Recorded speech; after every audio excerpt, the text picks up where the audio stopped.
पहलगाम हमले के बाद भारत के एक्शन से पाकिस्तान में खलबली मच गई है।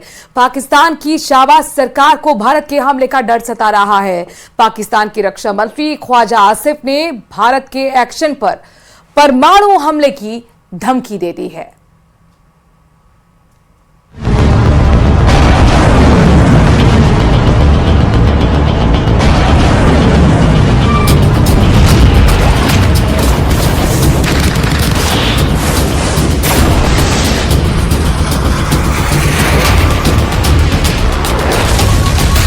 भारत के एक्शन का ऐलान बौखलाया पाकिस्तान।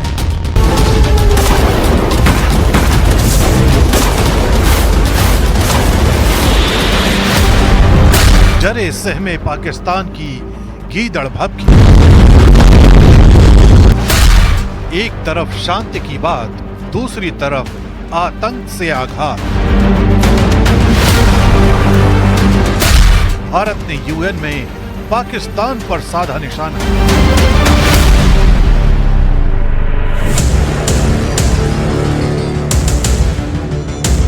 पहलगाम हमले के बाद भारत के एक्शन से पाकिस्तान में खलबली मच गई है। पाकिस्तान की शहबाज सरकार को भारत के हमले का डर सता रहा है, जिसकी वजह से पाकिस्तान के रक्षा मंत्री और वहां की सुरक्षा एजेंसियां ताबड़तोड़ बैठक कर रही हैं। पाकिस्तान के प्रधानमंत्री शहबाज शरीफ को तमाम बैठकों के बाद भी भारत के एक्शन को रोकने का कोई हल नहीं मिल रहा है, तो अब उन्होंने अपने मंत्रियों को अंतर्राष्ट्रीय मीडिया के सामने गीदड़ भभकी भरे बयान देने के लिए बैठा दिया है। पाकिस्तान के रक्षा मंत्री ख्वाजा आसिफ ने भारत के एक्शन पर परमाणु हमले की धमकी दी है। ब्रिटेन की न्यूज एजेंसी रॉयटर्स से आसिफ ने कहा कि पाकिस्तान हाई अलर्ट पर है। अगर हमारे अस्तित्व को सीधा खतरा हुआ तो परमाणु हथियारों का इस्तेमाल किया जाएगा।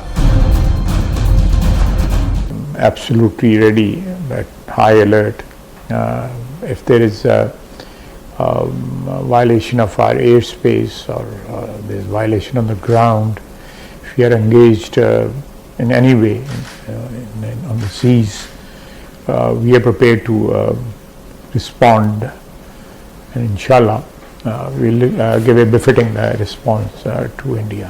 I would still believe and very firmly believe that nuke will not be an option, because it will destroy both countries,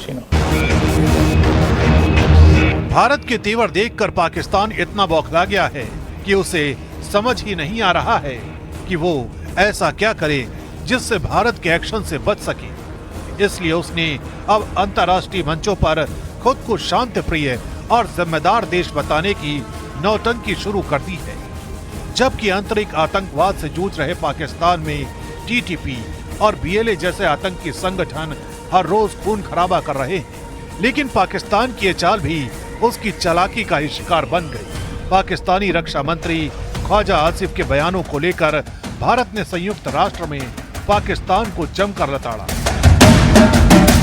That one particular delegation has chosen to misuse and undermine this forum to indulge in propaganda and make baseless allegations against India. The whole world has heard Pakistan's Defence Minister Khwaja Asif admitting and confessing Pakistan's history of supporting, training and funding terrorist organizations in a recent television interview. This open confession surprises no one and exposes Pakistan as a rogue state fueling global terrorism and destabilizing the region. The world can no longer turn a blind eye.